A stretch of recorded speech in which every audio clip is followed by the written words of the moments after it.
나만큼 다른 사람도 소중하다는 주제로 함께 말씀을 나눌까 합니다. 우리가 살다 보면 언제나 흔적, 스티그마를 우리가 남기면서 살아가지 않습니까? 바울은 그래서 그가 고백하기를 예수 그리스도의 흔적을 내가 가졌다 그렇게 고백하는 걸 우리가 만나죠. 아마 사람의 수만큼 그 사람이 살아간 삶의 흔적들이 이 세상 가운데는 얼마나 많이 있어요. 그죠? 수많은 흔적들, 다양한 흔적들이 삶 가운데 우리의 삶 속에 함께 펼쳐지죠. 근데 그 많은 삶의 흔적들, 그것을 가르쳐서 사도 요한은 그러니까 두 가지로 나눌 수 있다고 그렇게 이야기하죠. 요한 3서 1장 11절 말씀에 이렇게 얘기합니다. 같이 한번 읽어볼까요? 3서 1장 11절 같이 읽겠습니다. 시작. 사랑하는 자여 악한 것을 본받지 말고 선한 것을 본받으라.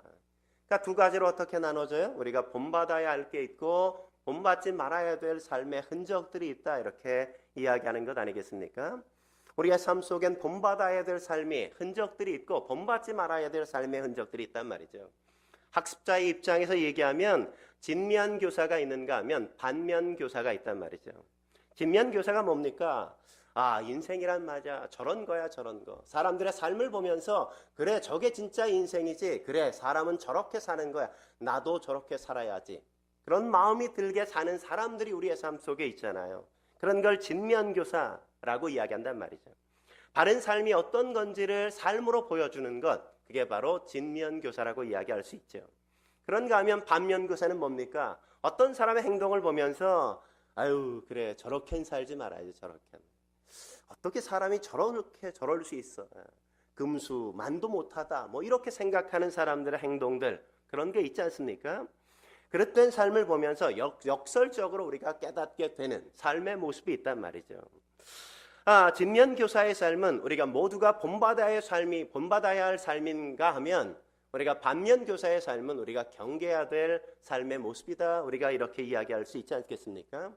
오늘 본문에 보면 헤롯 아그리파 1세가 등장하지 않아요?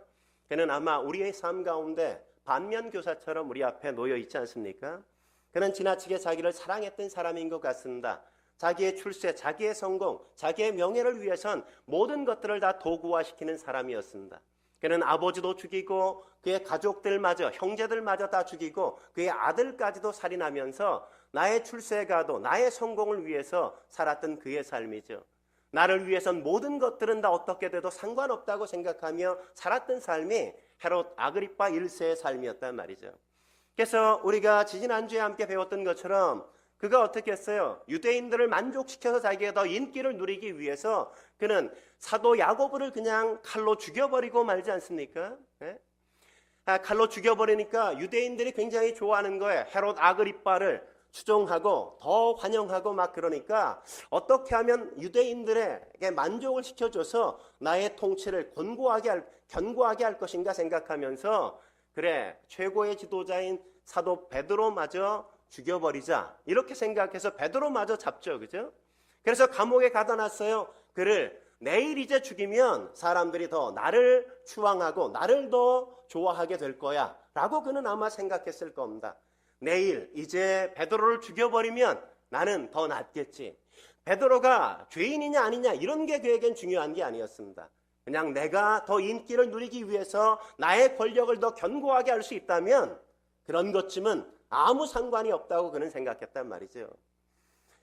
그는 어떤 사람이에요? 자기밖에 모르는 사람이었어요. 자기만. 내 모든 어떤 삶의 가치의 중심엔 내가 중심이었단 말이죠. 자기를 지나치게 잘못 사랑했던 사람. 그게 바로 오늘 헤롯 아그리빠의 삶의 모습이란 말이죠. 그릇된 자기의 모습인 거죠. 그렇다면 건강한 자기애는 어떤 것일까요? 자기를 사랑하는 건강한 모습 어떤 거겠습니까?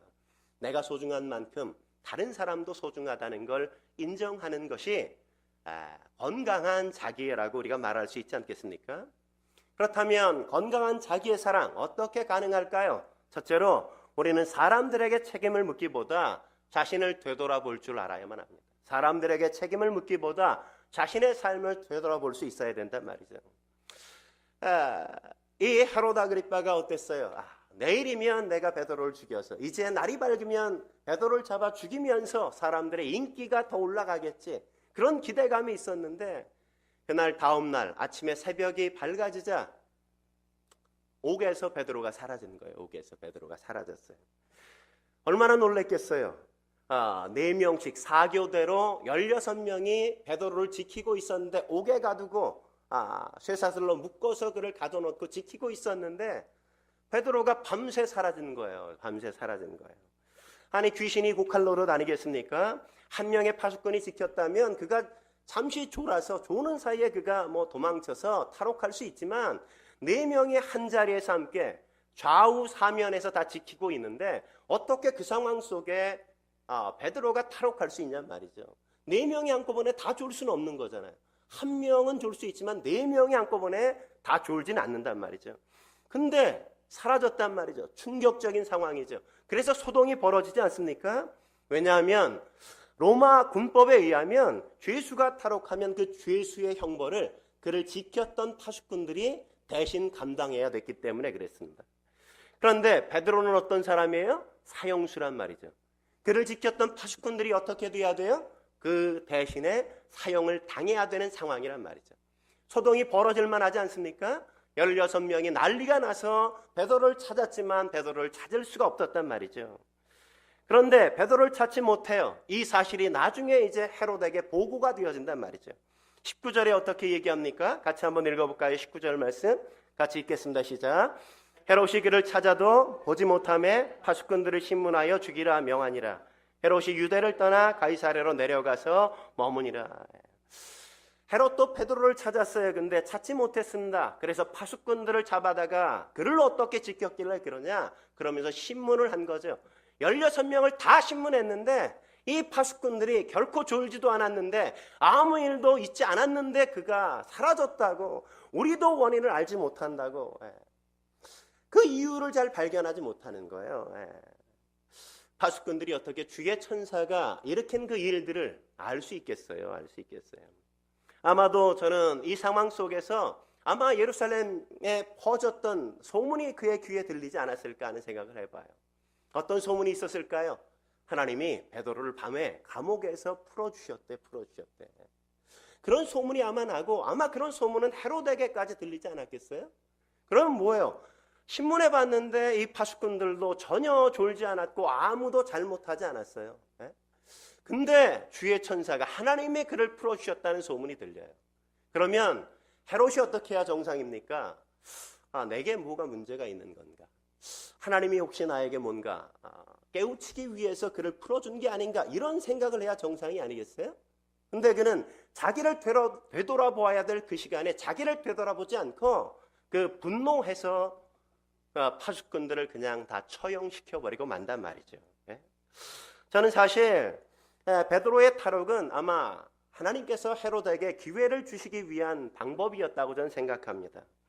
하나님이 왜 이렇게 하셨을까? 내가 뭐 잘못한 게 있을까? 그를 되돌아보면서 자기의 통치와 자기의 삶을 살필 수 있는 기회를 주시기 위해서 그랬단 말이죠. 왜 그렇습니까? 로마서 13장 1절에 이렇게 말씀하지 않아요? 권세는 하나님께로부터 나지 않음이 없나니 모든 권세는 다 하나님께서 정하신 바라. 하나님께서 나를 세워주셨어요. 나를 통치자가 되게 만들어주셨어요. 근데 내가 하나님의 통치를 잘못하고 있는 건 아닌가? 내가 하나님을 거스리고 있는 건 아닌가? 그걸 되돌아볼 수 있는 기회를 주신 것 아니에요? 하나님이 하셨다는 이야기가 들려지면 자기의 삶을 되돌아보고 내가 혹시 실수한 건 있지 않은지 그것을 되돌아볼 수 있어야죠. 근데 오늘 헤롯은 자기를 되돌아보지 않고 자기 부하들, 그를 지켰던 사람만 책임을 물어서 사형시켰단 말이죠. 그러므로 사랑하는 성도 여러분, 어떤 문제가 일어났을 때 자세히 살펴보십시오. 모든 문제가 내 잘못이거나 내 책임은 아닐 수 있어요. 그러나 우리는 그런 시간에조차도 나 자신을 성찰해 볼 필요가 있단 말이죠. 내게 문제가 없는가? 내가 무슨 실수나 내가 무슨 잘못을 한 건 아닌가? 내 책임은 어떤 것이 있는가? 여기에서 그런 것들을 우리는 늘 생각해 봐야 된단 말이죠. 그런 생각을 하지 않고 늘 상대방에게 잘못했다고 책임을 묻는 건 무책임한 일이란 말이죠. 상대방이 잘못했다고 너무 쉽게 우리가 단정하면 안 됩니다. 우리가 부부싸움하는 이유가 뭐예요? 부부싸움하는 대부분의 이유가 너 때문이야 이렇게 하기 때문 아니겠어요? 네 잘못 때문에, 너 때문에 이런 문제가 생겼어. 늘 우리는 그렇게 생각하잖아요. 그죠? 그러니까 상대방의 책임을 물으니까 서로가 갈등하게 되어지고 갈등이 깊어지는 것 아니겠어요? 예? 직장에서도 그렇지 않습니까? 부하 직원들이 늘 언제나 상처와 아픔이 많잖아요. 상사이기 때문에 대들지 못해서 그렇지 모든 책임을 다 자기에게 다 쏟아붓는, 내 잘못인 것처럼 상사들이 다 취급하는 그런 어떤 갑질을 늘 당하면서 아픔을 경험할 때가 얼마나 많이 있습니까? 그러니까 어때요? 내가 당했으니까 나도 갑이 되면 을에게 늘 그렇게 갑질을 하면서 살아간단 말이죠. 이게 죄의 되물림이 계속해서 이어지는 것 아니겠어요? 왜 이런 책임 회피, 책임 전가가 일어나나요? 우리가 다 죄인이기 때문에 그렇단 말이죠. 아담을 보십시오. 하나님이 그가 선악과를 따먹고 나서 그를 찾아오시지 않습니까? 아담아 아담아 내가 어디에 있느냐? 하나님이 그를 찾았을 때 그가 뭐라 그래야 돼요? 자기가 선악과를 따먹고 벗은 것을 알았다면 하나님 제가 잘못했습니다. 이렇게 얘기해야 정상 아닙니까? 제가 실수했습니다.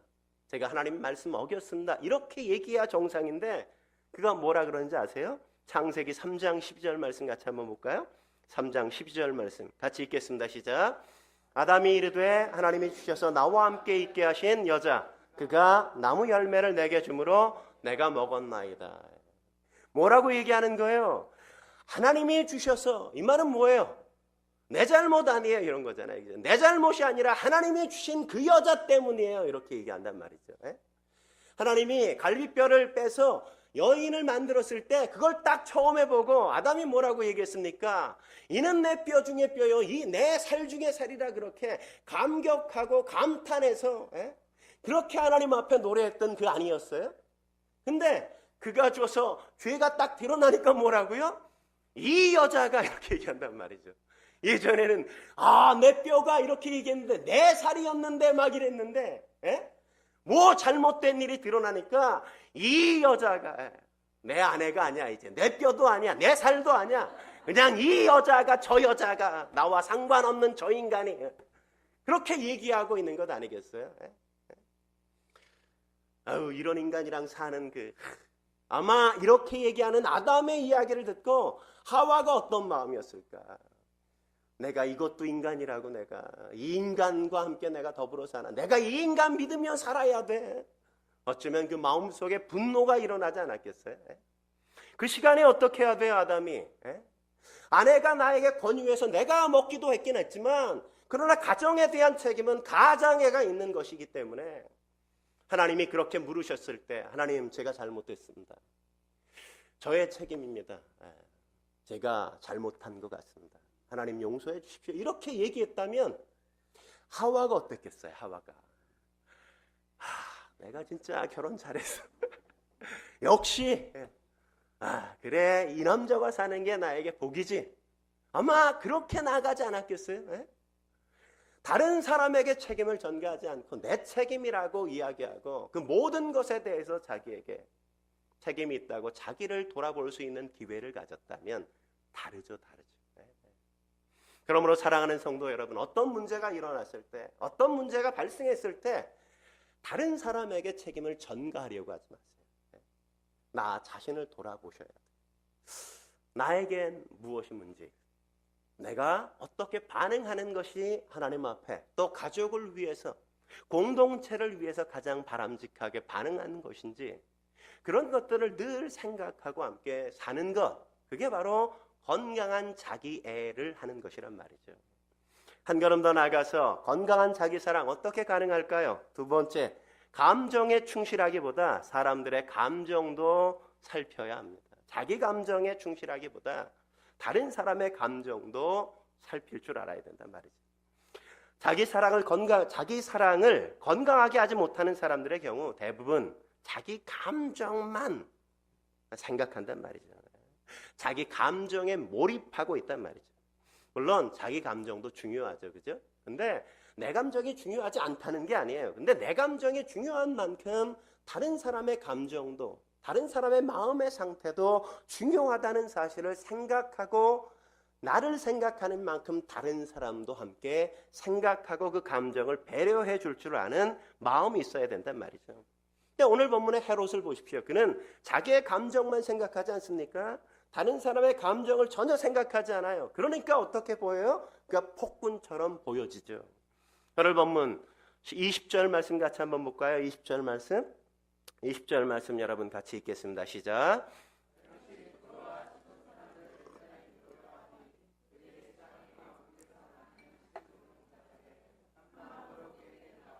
왕의 침소 맡은 신하 블라스도를 설득하여 화목하기를 정한지라.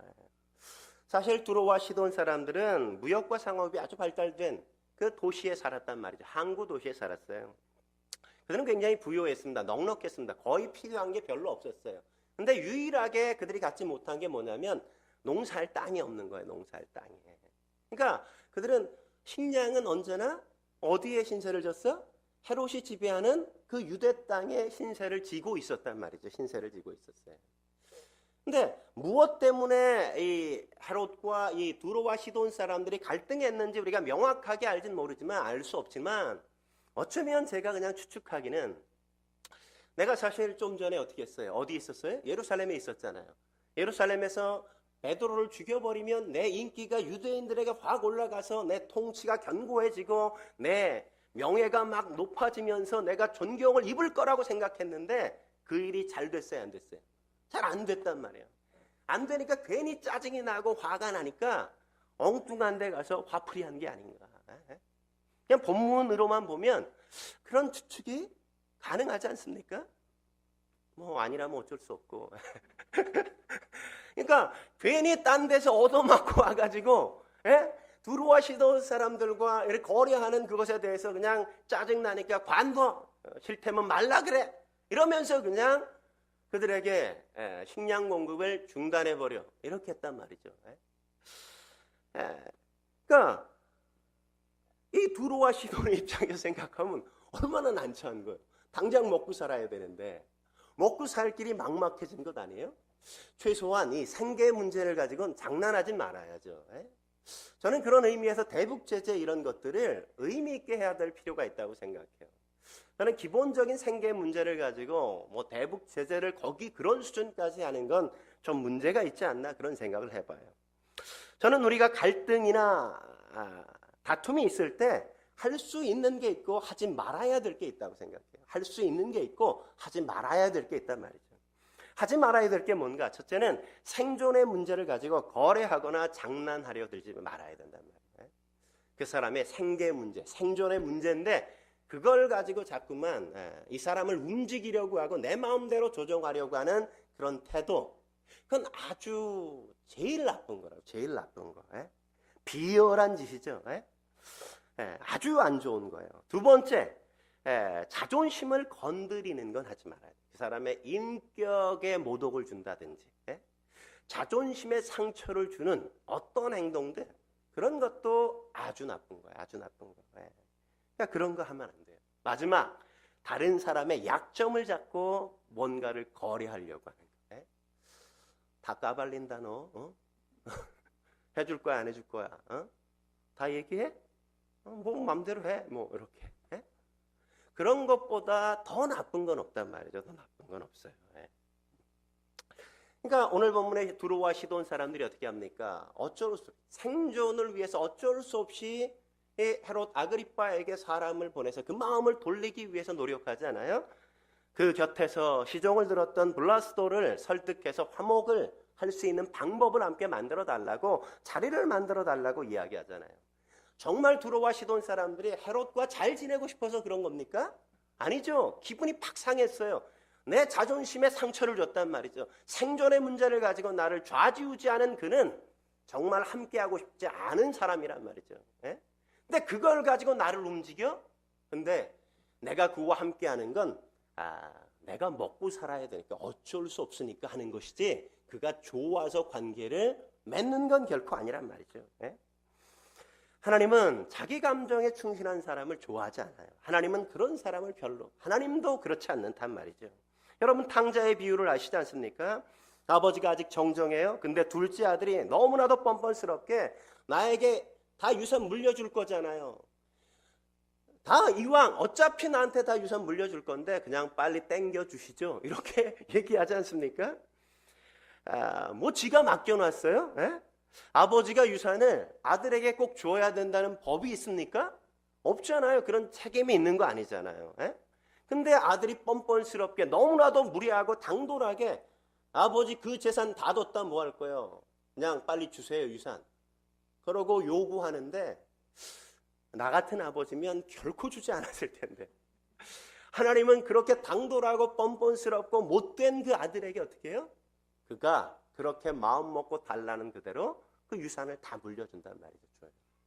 아버지는 아마 다 알고 있었을 거예요. 그거에게 그 유산을 주면 가가지고 다 호랑방탕하게 다 쓰고 거지가 돼서 아마 고생 진탕해 하고 그렇게 살 거 뻔히 다 알고 있었을 거예요. 우리 같으면 어떻게 합니까? 그런 상황 알면 그러면 안 돼. 그거 아니야. 그렇게 하면 되게 고생하거든. 너 다 날리고 빈털터리가 될 거야. 뭐 이렇게 우리가 설득하잖아요. 우리가.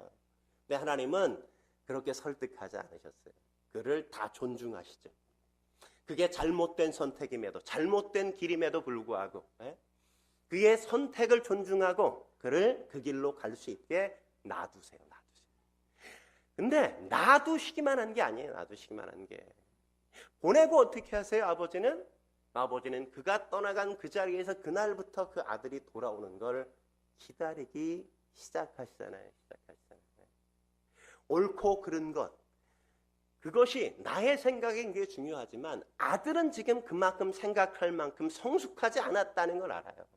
그가 좀 고생을 해도, 그가 좀 실패를 해봐도, 그가 좀 아픔을 경험해봐도 그 경험이 그의 인생을 세울 것을 하나님은 기다리고 계신 거란 말이죠. 그의 감정도 존중해 줄 줄 아는 아버지의 마음을 우리는 이해할 필요가 있단 말이죠. 근데 저희가 잘 안 되잖아요, 그게. 잘못된 것, 잘된 것, 옳은 것, 그른 것을 우리는 명확하게 하고 잘못된 것의 길로 가려고 할 때 우리는 늘 막아서는 걸, 그의 선택을 우리가 못하게 만드는 게 우리의 부모의 태도가 될 때가 얼마나 많이 있습니까? 내 감정에 충실하고 내 선택과 내 생각이 절대화되어서 상대방의 생각, 상대방의 선택, 그의 어떤 자유를 짓밟을 때가 우리가 참 많단 말이죠. 근데 때때로 그런 때도 우리는 내버려 둘 필요가 있는 거예요. 네. 저도 참 제 감정에 몰입되어서 아내의 감정을 상하게 할 때가 제가 없을 것 같잖아요. 그죠? 굉장히 괜찮잖아요. 제가 있을 것 같아요. 근데 제가 꼭 아내의 마음을 상하게 할 때가 꼭 일하다 보면 저는 일에 이렇게 팍 몰입되다 보면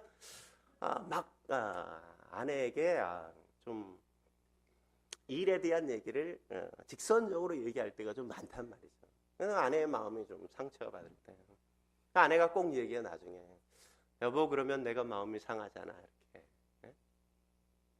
아내가 탁 쏴붙일 줄 알았는데 아내가 저보다 훨씬 더 나아요. 소유진 씨 아십니까? 백종원 씨의 남편 소유진 씨가 그런 얘기 하더라고요. 부부싸움 안 해봤냐? 부부싸움 안 해봤냐? 부부싸움 해봤다고.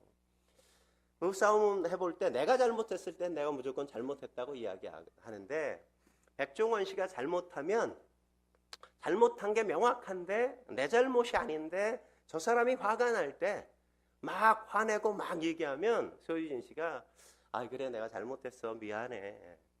내가 잘못 안 했는데 그가 그렇게 사과 안 되는 거예요. 우리 같으면 그렇게 안 하잖아요. 내가 잘못 안 했는데 왜 네가 나한테 승질이야. 지가 잘못해놓고 막 이렇게 우린 따지는데 소유진 씨는 그렇게 안 한다는 거예요. 미안해요. 제가 잘못했어요. 마음이 상했죠.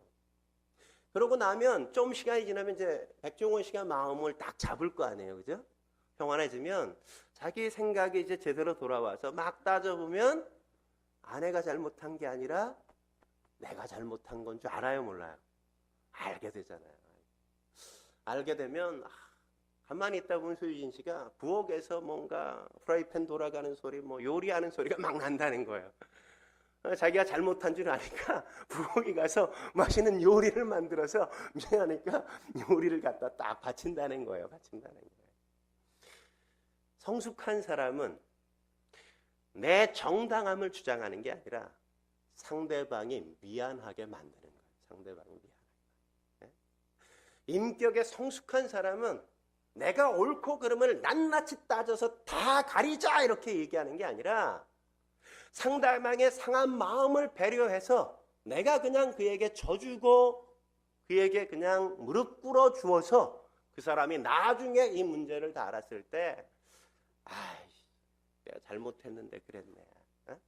미안한 마음을 갖게 만들어주는 게 고수란 말이에요. 고수.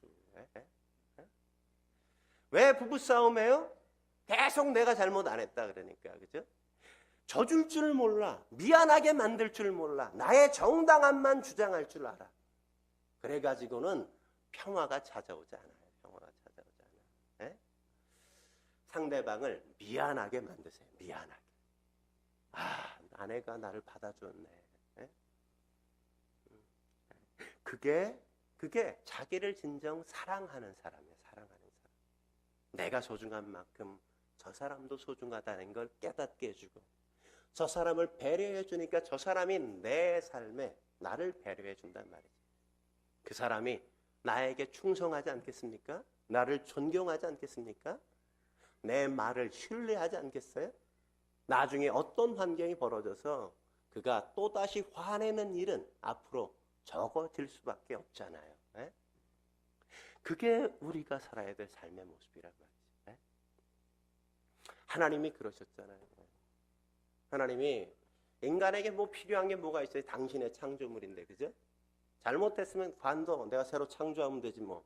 이렇게 하면 됐는데 그분은 그렇게 하지 않았어요. 이스라엘 백성을 선택하시고 그를 통해서 세상이 복을 받도록 주님께서 그렇게 그들에게 은혜를 베푸시지 않습니까? 그게 안 되니까 어떻게 해요? 그의 아들 예수 그리스도를 보내시잖아요. 그 아들을 십자가에 못 박기까지 우리를 설득시키시고 설복시키시는 작업을 하나님이 하시는 것 아니에요. 우리의 머리가 잘 안 돌아서 그것을 잘 이해하지 못해서 그렇지. 하나님 앞에 그 크신 사랑을 알면 그러기에 그분 앞에 우리가 복종하고 순종하고 그분을 예배하는 것 아니겠습니까? 마지막으로 한 걸음 더 나가서 건강한 자기 사랑 어떻게 가능해요? 세 번째, 사람들의 칭찬에 민감하기보다 자기 본분을 지킬 수 있어야만 합니다. 자기 본분을 지킬 수 있어야 돼요. 사실 오늘 본문에 보면 헤롯이 어떤 축제의 날을 함께 만나죠. 이 축제의 날은 영국의 원정에서 돌아온 로마 황제 글라우디오라는 황제의 개선 기념을 위한 축제 절기였다 그럽니다. 그 둘째 날에 헤롯이 어떻게 합니까? 둘째 날에 헤롯이 그 축제를 즐기기 위해서 강 단위에 함께 선단 말이죠. 역사학자 요세푸스에 의하면 그가 입었던 그의 고대사에 의하면 그가 입었던 옷은 은실로 짜진 그런 옷이었다는 거죠. 그러니까 은실로 짜진 딱 옷을 입고 나가니까 빛이 쫙 비춰와요. 그럼 어때요? 그를 딱 바라보는 사람이 그를 볼 수 있을까 없을까?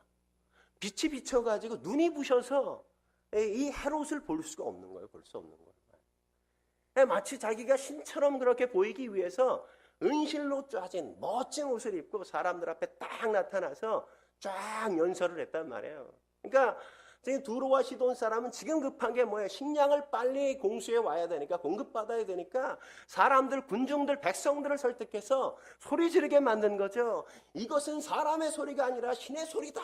막 이렇게. 신이 나타났다. 막 이렇게. 막 소리 지르게 만들었단 말이죠. 아부하고 아첨하게 만들었단 말이죠. 사람들이 막 아첨하고 아부하는데 헤롯은 다 알 거 아니에요. 알 거 아니에요. 이게 다 그냥 사람들이 아첨하는 소리라는 걸 알 거 아니에요. 그러면 내가 무슨 사람이에요? 내가 무슨 신입니까? 난 사람입니다. 이러면서 그냥 얘기를 해야 되는데 그는 그 아부와 아첨을 즐기고 있단 말이에요. 사람들이 신이라고 얘기하니까 자기가 마치 신이 된 것처럼 자기가 로마의 한 지역을 섬기는 그냥 왕에 불과한데 내가 이 대로마의 황제가 된 것처럼 마치 하나님과 된 것처럼 하나님이 된 것처럼 그렇게 자기를 여기고 막 사람들이 막 환호성하는 걸 찬양하는 소리처럼 그가 즐기고 있단 말이죠. 아마 그는 지금이 나의 인생의 최전성기가 아닌가. 나는 최고의 권력을 갖고 있다고 모든 사람이 나를 이렇게 우러러보고 있다고 그는 그렇게 그 시간을 즐기면서 만끽하지 않았을까요? 근데 그거 아십니까? 그 자신이 신처럼 높아진 그 자리가 그게 심판의 자리였단 말이죠. 생각해 보십시오. 우리는 흔히 심판 이러면 우리가 가난해진다든지 우리가 질병에 걸린다든지 뭐 일이 잘 안 돼서 실패한다든지 그래서 고통이 있고 그래서 고난이 있을 때 우리는 하나님께 그냥 심판받았어. 뭐 이렇게 우리가 생각할 때가 얼마나 많이 있습니까? 근데 그것만 심판이 아니란 말이죠. 예? 하나님은 영광을 통해서 그가 영예롭게 되는 것을 통해서 그의 인생을 심판하실 수도 있단 말이죠. 우리가 늘 하나님 앞에 질문하는 게 뭡니까? 시편 기자도 늘 그런 질문하잖아요. 왜 하나님 불의한 사람이 성공할 수 있습니까? 왜 불의한 사람이 저렇게 형통하고 잘 되는 겁니까? 우리가 그렇게 하나님 앞에 물을 때가 얼마나 많이 있어요. 난 괜찮게 살고 있는데 나는 이렇게 하나님 앞에 예배하고 있는데 예배 안 드리고 저렇게 세상 속에 빠져 사는 저 사람들은 다 건강한 것 같고 다 잘 사는 것처럼 보여지는데 하나님 이게 무엇 때문입니까? 이렇게 얘기할 때가 우리가 있지 않습니까? 예?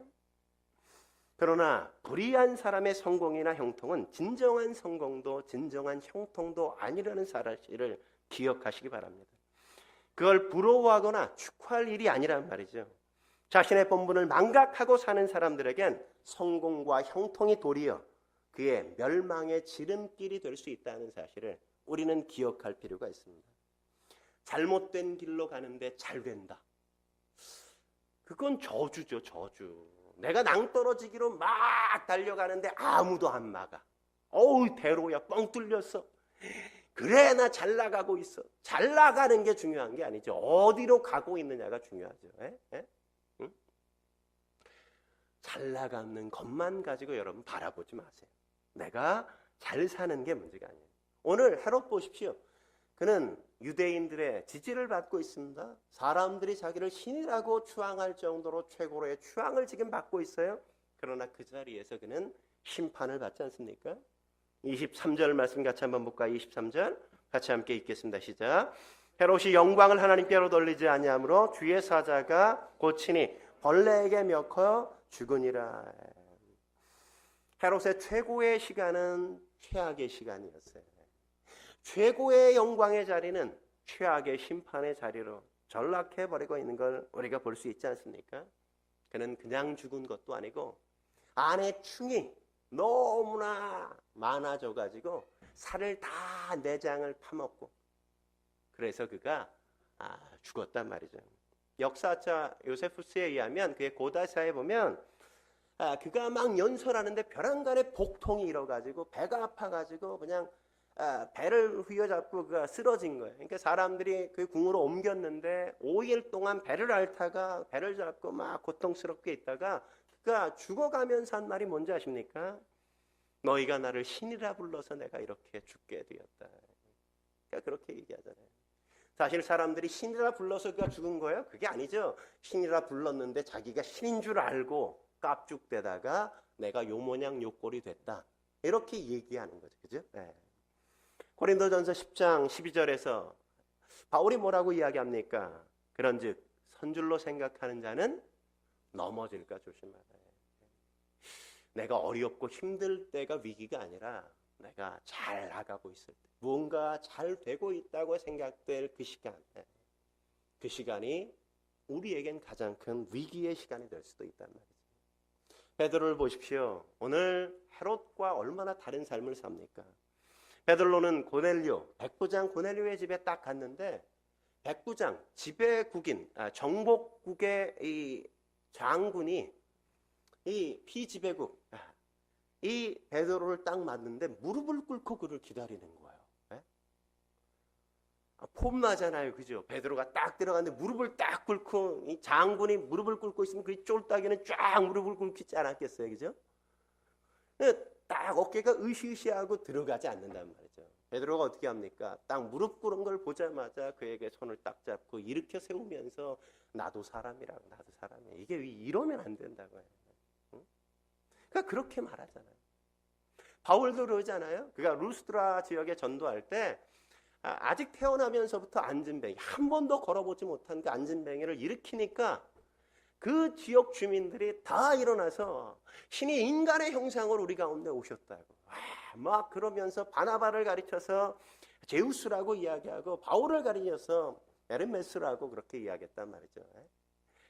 그들이 신처럼 추앙받을 수 있는 최고의 자리 아닙니까? 근데 바울이 뭐라 그래요? 우리도 당신들과 동일하게 성정이 동일한 사람입니다. 우리도 인간입니다. 라고 그들에게 만류하잖아요. 여러분, 에르메스 너무 좋아하지 마세요.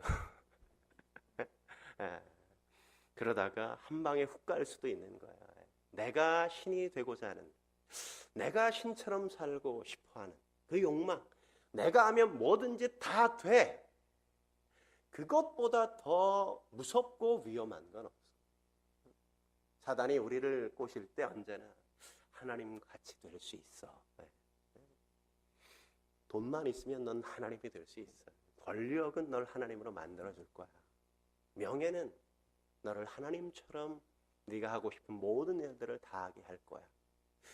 그렇게 우리를 속이면서 들어온단 말이죠. 들어봐. 그러나 그것을 거절할 수 있어야 된단 말이죠. 교만은 최악의 죄란 말이죠. 교만하면 쓸모가 없는 거예요. 그때부터. 교만하면 쓸모가 없어져요. 그래서 오늘 헤롯도 더 이상 쓸 가치가 없어. 하나님이 한 방에 보내실 수밖에 없는 이유. 그가 스스로 신인 것처럼 살기 때문 아니겠습니까? 하나님은 사무엘상 2장 30절에 이렇게 말씀하시죠. 이 말씀 여러분이 꼭 기억했으면 좋겠어요. 같이 한번 읽어볼까요? 시작. 나를 존중히 여기는 자를 내가 존중히 여기고 나를 멸시하는 자를 내가 경멸하리라. 하나님은 어떤 사람을 존중히 여기세요? 하나님을 존중히 여기는 사람을 하나님도 그 사람을 존중히 여기신다. 내가 피조물이고 하나님은 하나님이시라고 고백할 줄 아는 그 사람. 하나님이 나의 창조주이십니다. 나의 생명의 주인이십니다. 라는 고백을 그분 앞에 드리는 그분의 인생을 하나님도 존중히 여기고 그 인생을 책임지신단 말이죠. 그러나 그가 스스로 하나님이 되고자 해? 그럼 한번 해봐. 이렇게 내버려 두신다. 여러분, 어렵죠? 힘듦이 있죠. 왜 우리 가운데 어려움이 있을까요? 힘듦이 왜 있을까? 왜 고난이 있을까? 왜 문제가 우리 앞에 있을까? 왜일까요? 교만해지지 않도록. 우리는 너무 쉽게 교만하다고요. 조금만 죽여 세우면 내가 마치 하나님인 것처럼 그럴 가능성이 우리는 언제나 농후하단 말이죠. 우리를 낮추시고 그분이 사용하시기 위해서 우리의 삶에 어려움도 주시고 하나님의 주권을 인정하고 하나님 앞에 의지하면서 그분을 바라보며 살게 만드시는 거란 말이죠.